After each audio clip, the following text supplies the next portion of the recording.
Today we are going to learn about the International Standard on Food Safety, that is the ISO 22000. This is the first time the ISO has published the International Standard on Food Safety in the year 2005, and this standard is currently also under the revisions and is likely to be revised in the coming years. Now, just to give a quick understanding about the food safety management system, how it has been developed in the coming years, is that in the year 1959, the NASA and Pillsbury jointly organized the system of failure mode effect analysis, the HACCP program. This particular HACCP system came into picture only through them by applying the FMEA technique into the food safety system. Later on, the same was being adopted by the NACMCF and then the Codex. Then there was a time for the international standards which came into picture. That was the first BRC, that is a British Retail Consortium Global Standard on Food. This was initially published in the year 1998, which was a private standard for the consortium of the retailers of the Britain, and if they want to sell the material, the suppliers want to sell the material in the UK market, they need to comply to the BRC standard. In the year 2001, the ISO, the 9000 was substantiated by another series of ISO 15161. It was a guidance document for the food and drink industries for implementation of the ISO 9001. In the year 2000, the national body of experts of the Netherlands, they joined together to develop the Dutch HACCP standard. In the year 2005, we have finally the ISO 22000 standard, the international standard available for the third party certifications and food safety systems, which so that the national standards and private standards can be avoided.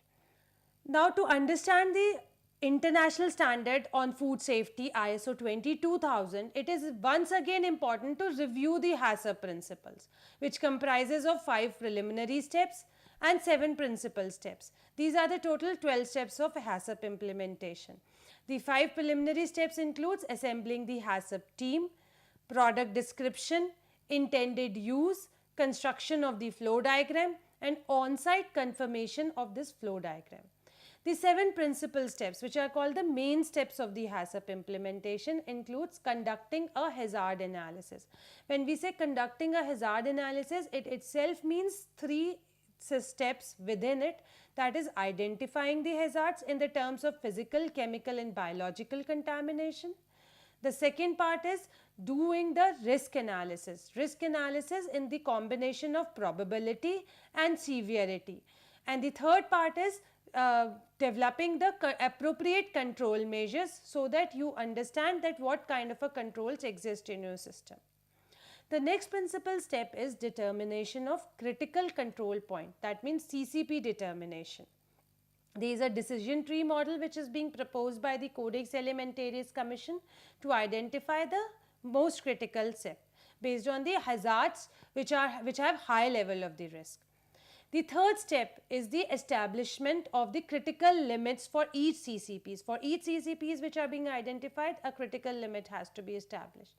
For each critical limits and CCPs, you need to develop the monitoring procedures, which should have the well-defined methodology and the accountability that who is going to do the monitoring and who is going to verify the monitoring. The next step is the establishing the corrective actions. Now, there is a chances of deviations in the system, therefore, it has to be the methodology for corrective actions for the product and the process needs to be well defined before any process is being implemented. The next step is you need to have a well-defined verification procedures and establish a record keeping and documentations of all those which has been carried out in this particular system. So, this is about the HACCP principles as defined in the Codex Alimentarius Commission, which is the basis of any international standard, national standards and regulations. Now let's understand that how ISO 22000 has come. The ISO 22000 is a part of the development of the HACCP. It's not just a HACCP standard. It is aligned to the HACCP standard, and it actually retains the basic things of the preliminary steps and principal steps. It further strengthens the prerequisite programs because many things which were described as a voluntary basis that you should implement the prerequisite programs prior to going to HACCP, here they all become shalls. Shalls means they have become now the mandatory requirements. It divides the prerequisite programs logically into different orders and which needs to be implemented. It is compliant with the requirement of ISO 17021. 17021 is a requirement which defines the requirements for the certification bodies while implementing which are verifying the 22000. This is written in an auditable format. One of the big disadvantage of the HACCP, Codex HACCP, was that it is a guidance document and there is no auditability requirements. That means how a person should go and do the assessments, that is not defined. However, in 22000 it's a well defined standard. It further defines the management responsibility. That means it's a management system standard. So that means there is a requirement for management policy. There are certain level of management commitment which is well defined, which was steps which we used to define as a step 0 in the HACCP system, because any system needs to have a management cooperation. Management needs to review the system and we need to ensure internal and external communication. ISO 22000 standard has a very big advantage that it clearly defines what kind of a documentation needs to be maintained and what are the mandatory documents and what are the additional requirements, which was lacking in the HACCP system. The another very important aspect of ISO 22000 is that it clearly separates the validation from verification. Like, once you make your HACCP plan, you need to validate that HACCP plan. That means initially at the start and later on the ongoing basis. Whenever there is any change in the system, whenever there is change in the technology, major change in the equipment, you need to validate those equipments, you need to validate your process so that it gives you the intended desired results. Just have a look on the hierarchy of the food safety system, which comprises of 4 pillars. There are 4 prime things. The lowest or at the base stands the prerequisite program. That means you need to have an effective support foundation programs.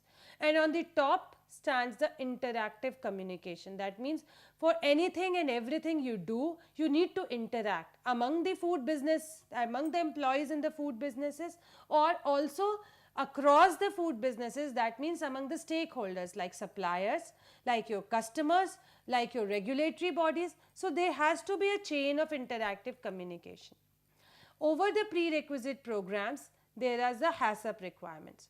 When you develop your HACCP plan or your prerequisites, you must take care of your regulatory requirements. That is, when you do the hazard identifications, you develop your prerequisite programs. Many of our regulatory requirements, especially about a Food Safety and Standards Act, which is there, which clearly defines the HACCP as one of the mandatory requirements.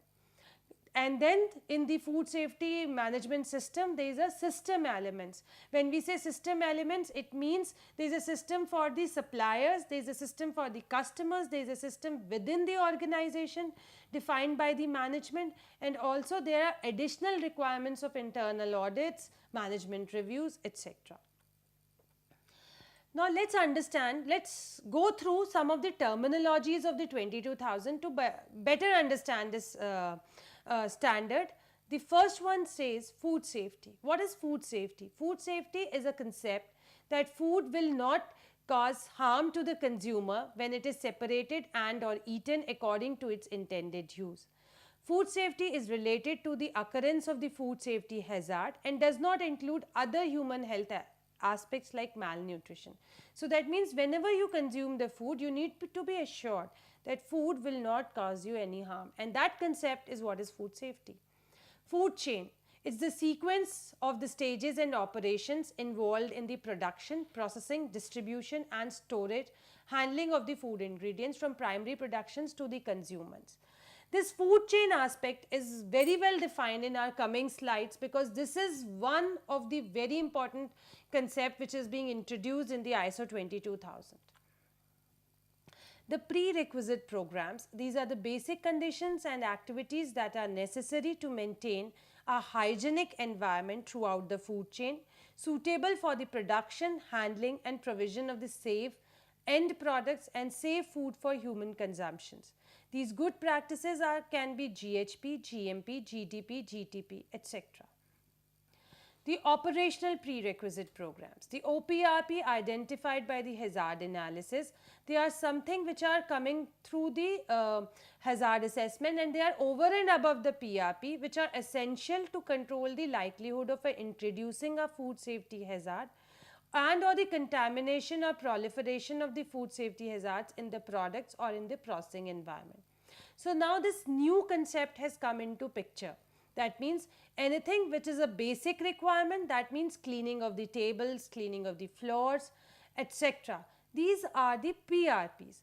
However, when you find that this table needs an additional cleaning apart from the detergent, or an additional CIP is required where you need to use a sanitizer, it becomes your operational PRP, because anything additional for your operations which is because to control the hazard analysis becomes your OPRP. Then comes the validation, verification and monitoring. These are three important terminologies which we need to understand. Validation means obtaining the evidence that the control measures managed by the HACCP plan and the operational PRP are going to be effective. That means they have the capability to give the desired effectiveness, desired control of a particular hazard.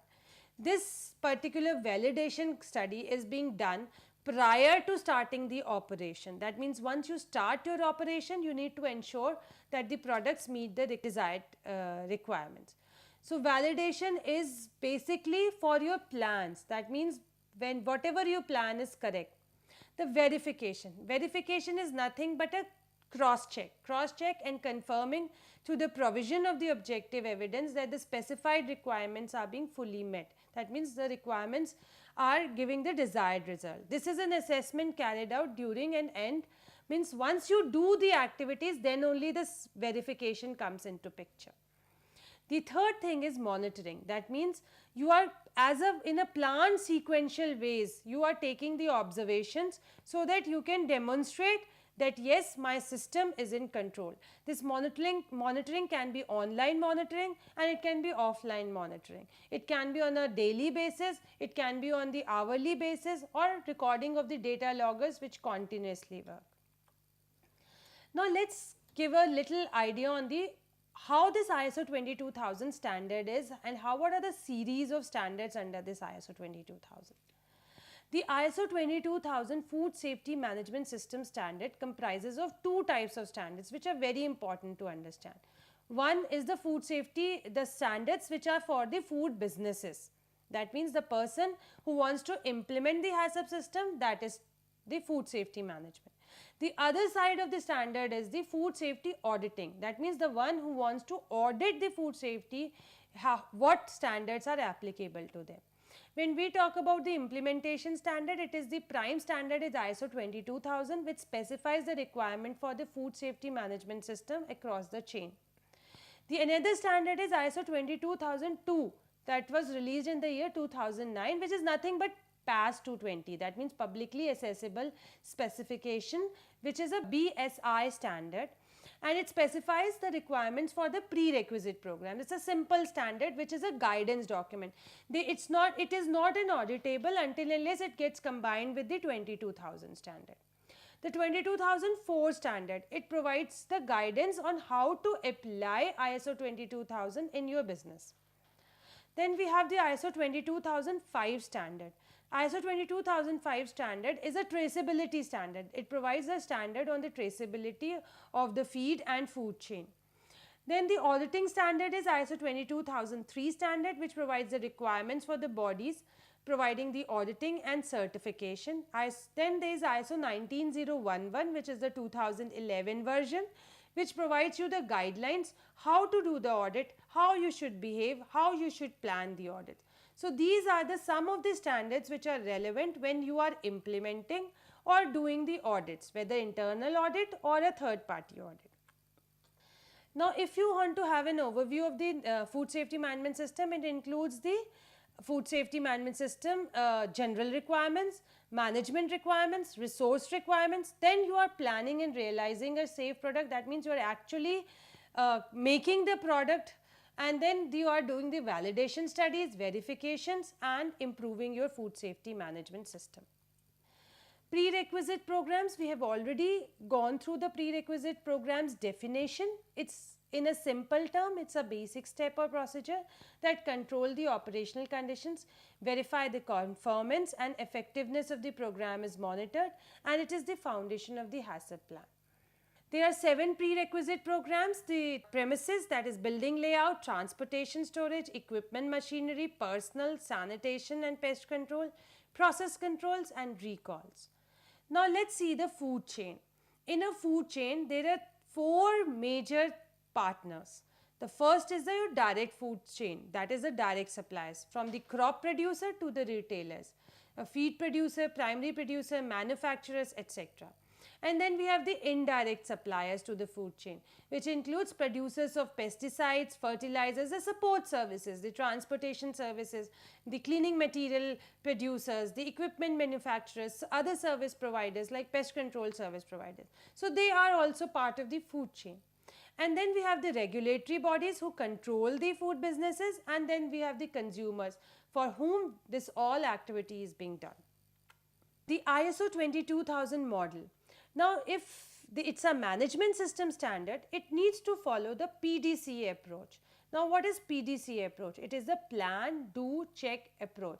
That means for any activity, we need to do a planning, we need to do that activity, we need to verify that activity, and we need to do the improvements in that activity.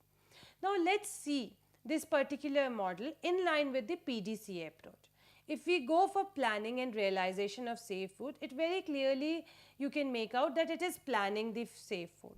Now, let's go to the preliminary steps to hazard analysis. In general, you will find that people understand that now we are doing something, but actually we are not doing anything. We are still planning. We are planning a preventive measure. We are planning a preventive actions so that our system is going to work effectively. So, preliminary steps to enable hazard analysis, conducting the hazard analysis, validation of the control measures. That means once you have developed your hazard analysis, you verify that whatever controls are validated, you establish the HACCP plan and establish the OPRP. All these steps are part of your planning. So the better you plan, the more effective you plan, the better you will able to deliver. So that is what is the intent of this ISO 22000 model, that you do lot of planning, do the accurate preventive action, do the accurate risk assessment, and on the basis of this planning, you implement the system, and then there will be very less chances of failure. However, we will still not say that there will be no failure, because the system is designed to minimize the risk but not a zero risk. And then you go to the monitoring of and corrective actions, verifications of your system as a part of the check, and then improve your system. Continual improvement is part of it. Now let's understand the framework of the ISO 22000 standard when there are different clauses. When we talk about the ISO 22000 standard, it starts with the clause 1. Clause 1 talks about the scope. When we say scope, who all can apply and go for the ISO 22000 certification? The ISO 22000 can be implemented by anybody in the food chain. That means the ones who are in the direct supply chain and the ones who are in the indirect supply chains, like the equipment manufacturer, the service providers, even they can go for the ISO 22000. So the scope is widened. Otherwise, it was only thought to be implemented by the direct supply chains, the manufacturers, the processors, or the suppliers. So this particular notion has been changed in the 22000.